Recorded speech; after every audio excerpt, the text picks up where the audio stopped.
Well, good morning. So what I'd like to do this morning is, as I do in many of our larger conferences, is basically walk you through a little bit about the agency, but more specifically, who are the touch points within the agency that you need to be engaging with to better understand how you can support us and, of course, move your own technology along. So what I'm going to basically do is give you a little bit of an overview and a set of pictures of a bunch of folks that, again, hopefully will be of value to you. Okay, first and foremost, just to make sure we level set on the leadership. In other words, those that are standing up here giving you all sorts of information, but really not the people you want to talk to when it comes to talking about a contract, okay? But this is the leadership, and as Admiral Norton pointed out, is we have two distinct commands. You have the Joint Force Headquarters Doden, which is a command and control outfit, which is co-located with DISA, but reports to U.S. Cyber Command, as opposed to the Defense Information Systems Agency itself, who, of course, reports to Mr. DC. So two distinct commands. I, of course, am focused on DISA, whereas Rear Admiral Kathy Crichton is focused on the Joint Force Headquarters Doden. Now, for those of you that are left-sided brain, that you want to see the relationship, DISA has that core infrastructure that we maintain, operate, sustain, deploy, et cetera, whereas the Joint Force Headquarters Doden oversees DISA plus a lot more throughout the Department of Defense. And then, of course, you have the wider global internet. Okay, as far as the Defense Information Systems Agency is concerned, let me walk you through. What was our roots? Our roots were in terms of communications, right? So what do? We buy circuits, we have switching fabric, we operate and maintain circuits. All of those are done by industry.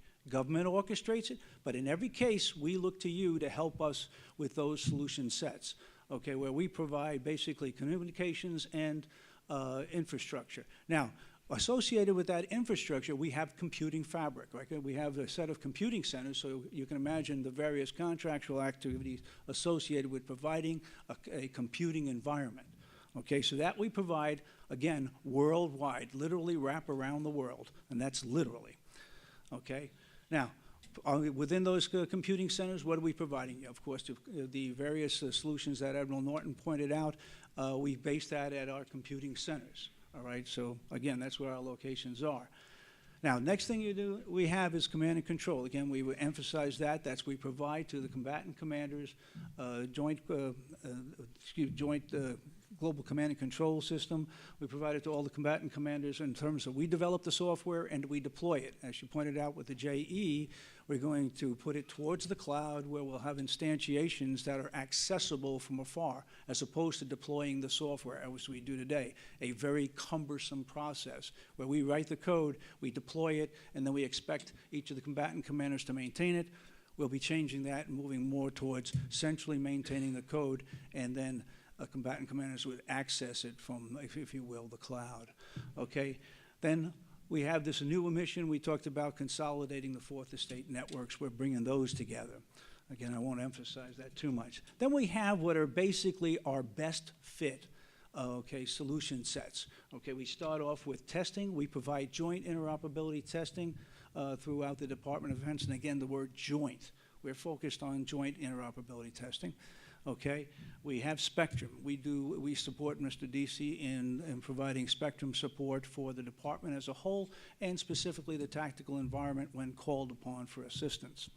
When it comes to senior leadership support, okay, of course, we have the White House Communications Agency, which has a plethora of contracts, many of which are derived, by the way, through the Navy, just for your own information. But we have the White House Communications Agency, and we also have some classified programs that we would, of course, not discuss here. Desktop support in the Pentagon. We get to do that now, okay? I don't know who volunteered for that one, but we get to, they're very demanding in the Pentagon, if you hadn't noticed. They're very demanding in the patience of a gnat. In any event, we have we provide the joint service provider. General Dravis provides that, and He's a lot older these days than he used to be. Anyway, we provide that in the Pentagon. And lastly, which is really the essence of probably this particular section, we provide over $5 billion worth of contracting each year under the aegis, of course, Mr. Doug Packard. So that's basically DISA in a nutshell, if you will. But the essence here is each and every one of the things I just described has contractual requirements, has our reliance upon industry. So there's a whole sorts of environments with which you can engage with us. Now, who do you engage with? Well, okay, basically, high level, this is our structure, and these are the acquirers. These are the leaders who acquire things for their prospective organizations. I talked about Admiral Crichton. She does command and control work, so she's overseeing the networks as a whole, so you can imagine the contract support she requires. The Joint Service Provider, General Dravis, Major General Dravis, he is operating a local area infrastructure, basically a metropolitan area infrastructure, because he handles it for the National Capital Region in support of the Pentagon. So everything from desktop all the way through to servers, et cetera, he has many contract actions there. Okay, in the center there, you can see we have Mr. Roger Greenwell, who's our authorizing official, who generally speaking has technical expertise he needs from industry. But generally that is a government oversight kinds of function. There we talked about the Spectrum Center. We have Mr. Williams, who is overseeing that. He is the acting for the DSO today. And then off to the right there is Colonel Riley, and Colonel Riley is running the WACA, the White House Communications Agency, and again, a whole bunch of contracts. Not only does he support the president while in flight, which is what, or in transit, which is what we all know, and those of you who have been around know WACA to do, but now he reports the president in garrison, meaning he maintains the local infrastructure for the White House today, which is a recent development, well, a couple of years now, so for those of you not aware of it. At the bottom, you basically find the two muscle movements, or the major muscle movements within the agency, and that is our Development and Business Center under the leadership of Mr. Stu Timmerman, and then you have your Operations Center under the leadership of Mr. Dave Bennett, and we'll emphasize that as I go forward. Okay, Mr. Timmerman, as you can see, is in charge of our Development Business Center, and we're currently pursuing getting him a deputy. Working the number of hours he's working, he needs some help, okay, because of the development efforts. Testing, as I pointed out, is Joint Interoperability Test Center under Captain Sean Roberts. Okay, they're situated at both Fort Huachuca, but also at Fort Meade. So there's two locations, and of course they have an enormous number of support contracts. National Background Investigative System, Mr. Terry Carpenter will be moving to the Defense Security Services. However, he currently is a DISA employee. He'll be located with DISA for the foreseeable future. And as you all know, NBIS is a rather a development-intensive, integration-intensive endeavor.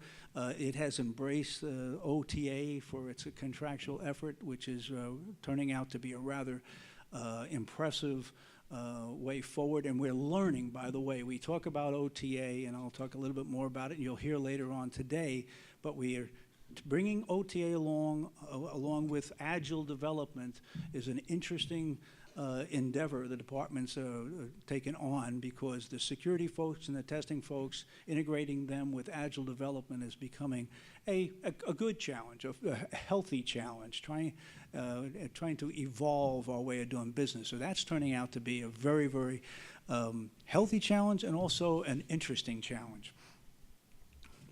Okay, further in the Development Center, we have Miss Lisa Belt. She is in charge of our cyber development. I talked about Mr. Greenwell, who is oversees our security in the sense of being the authorizing official. Well, Ms. Belt, she's responsible for developing our solution sets, okay? And our solution sets stemming from endpoint all the way through network, through border, through network. She is responsible for all of those. And then we have Dr. Brian Herman, who we just selected to be in charge of our services development, and he's a bit camera shy, I apologize. But he's over here, he's here. And you'll get, so many of you know of Dr. Herman already. Okay, some more specifics about the cyber development. Okay, and again, these are the various areas that Ms. Belt is responsible for, and you can see it's the complete range of cyber solutions. One I like to emphasize is NetOps. Okay, the number of solution sets in NetOps is daunting, and our focus on trying to optimize those, you need to keep in the back of your mind, is one of our objectives as we look forward. But as you can see, she's got the mobility solution, of which we talked about. Okay, PKI, of course, everybody's familiar with the CAT cards and the like. Joint Regional Security Complex, and of course software-defined networking, which is in its infancy. We have to say, now she has responsibility for the development there, but we also have activity under the Operations Center for Software-Defined Networking.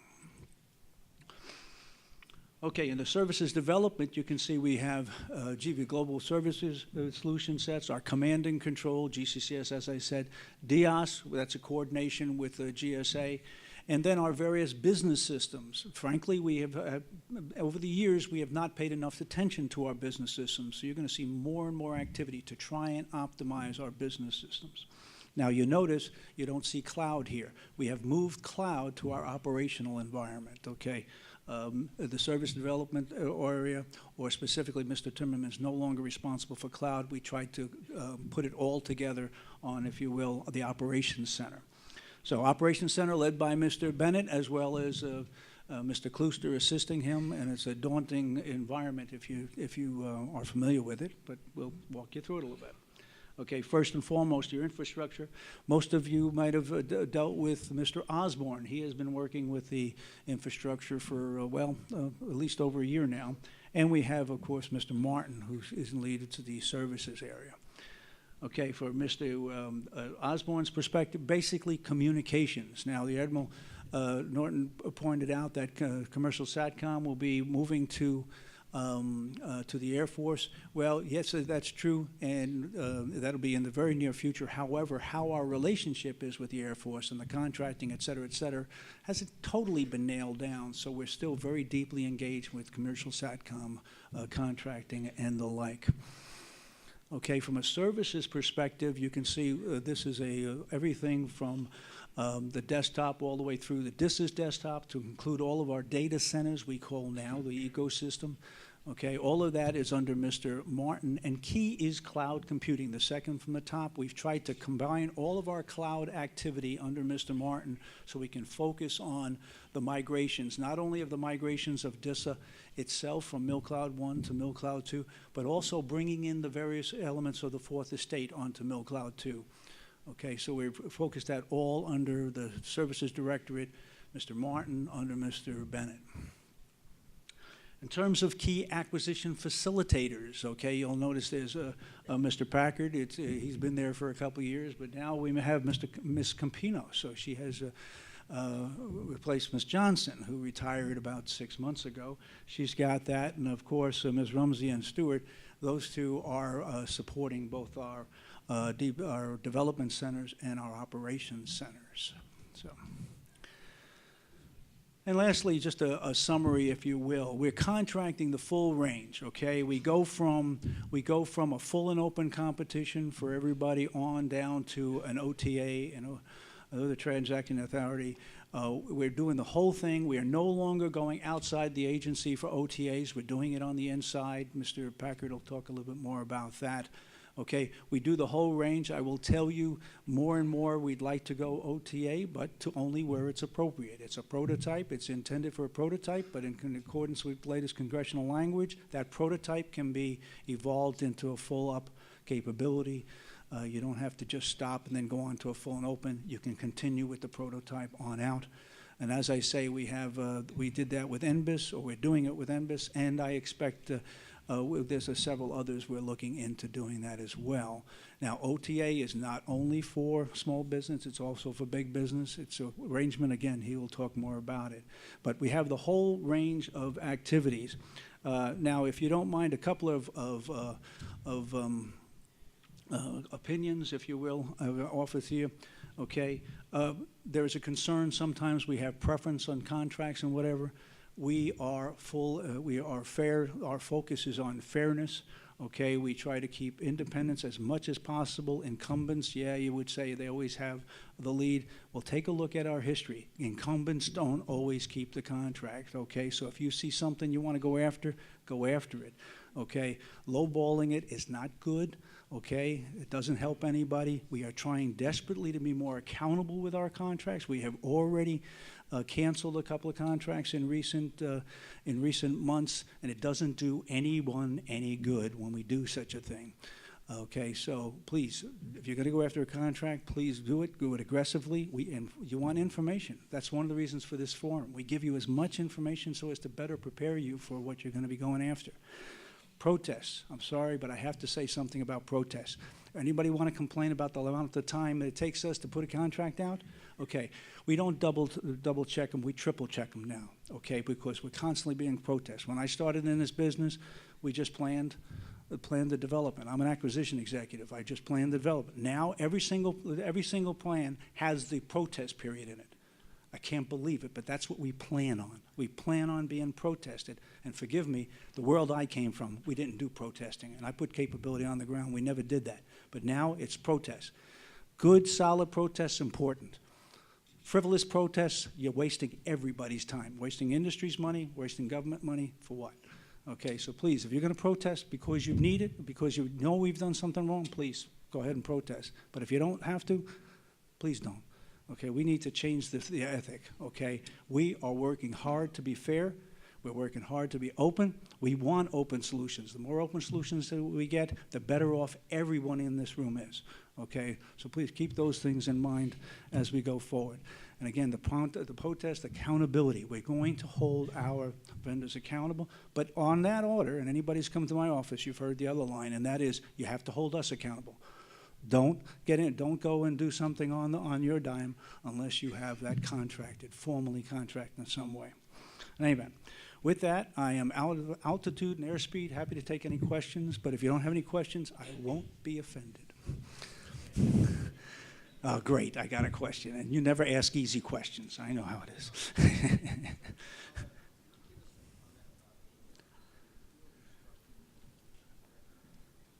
Okay, yeah, so the question was, can I comment on the newly developed Innovation Directorate? Okay, a picture I didn't have up there is a Mr. Stephen Wallace. He is our new senior scientist, executive level scientist. We're very proud of his new assignment. He is responsible for that organization, and his focus is on thinking out of the box, basically into the box. When Admiral Norton, Steve's standing up right there, okay.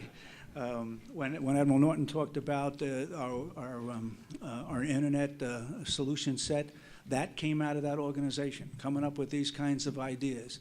Okay, in the past, our CTO, it's a CTO-like, but not exactly. It's focused on something different, bringing in something new. Now, be very candid with you. The pressure is going to be on Steve to make sure anything he comes forth with becomes adopted. Okay, that it's developed properly. First of all, we embrace the technology, but then after we embrace it, we also get the business case so that we can truly support it. Unfortunately, in the past, okay, the innovation has fallen short because the programs of record would not accept it. We're not going to do that this time. We're going to figure out a way so that when the innovative thing comes forth, we vet it, and then we incorporate it into a system so it gets life and it goes forward. So it's a new challenge, but we've got new blood, and I'm very confident we're going to make this one work. Mr. Montemarano, we have another question, and I'd like to remind the audience that all questions must be submitted via email. Please submit your questions to AskDISA. All right, I'm sorry for answering it. I shouldn't have answered it. At mail.mil. We'll give you that one, sir. Okay, just one. Now, Mr. Montemarano, does DISA intend to leverage 5G technologies? And if they do, how do you see them being leveraged?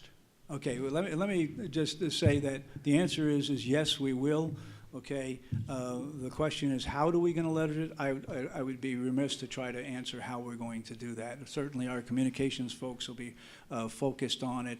We adapt what industry provides. And if that's where the state of the art is, that's where we're going. And 5G obviously is going to be the future, so we will wind up adapting. As far as how we're going to do it, I'd be remiss if I tried to give you an answer on that.